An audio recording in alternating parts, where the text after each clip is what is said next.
pantay. Unfair nga ba ang buhay ng tao? Alam nyo, kung dati tatanungin nyo ko, my answer is super unfair. Kasi may matatalino, may magaganda yung katawan, pang-model, ang tatangkad, mayayaman, magaling kumanta, magaling sumayaw, magaling mag-drawing, kung ano-ano ang kayang gawin. So, it's really unfair. But, do you know that God is just? Na lahat tayo ay pantay-pantay? Sa Psalms 89:14 ang sabi doon, righteousness and justice are the foundation of your throne.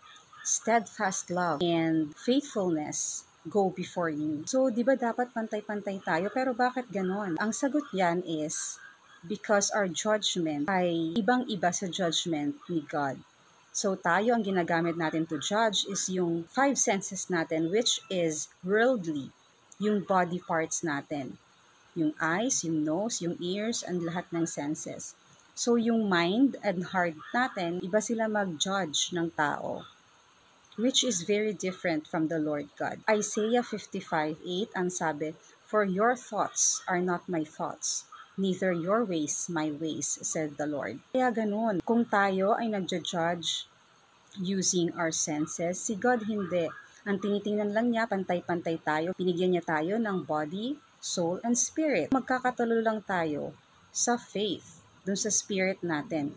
Pero yung sa body and soul, iisa lang yan. Kay God, yan lang ang tinitingnan niya. So yun nga, sa faith lang tayo magkakatalo. Kung ikaw ay connected kay God, or just a lukewarm Christian, or non-believer at all. So dun lang. So kapag ikaw ay natuto na i-accept and you believe in His teachings and you follow His footsteps, yung judgment mo is hindi na magiging katulad ng judgment ng ibang tao. So, hindi ka na maiinggit, hindi mo maiisip na ang mundo ay unfair. Kasi yung judgment mo ay magiging pareho na ng judgment ni God. God bless you. God bless us po.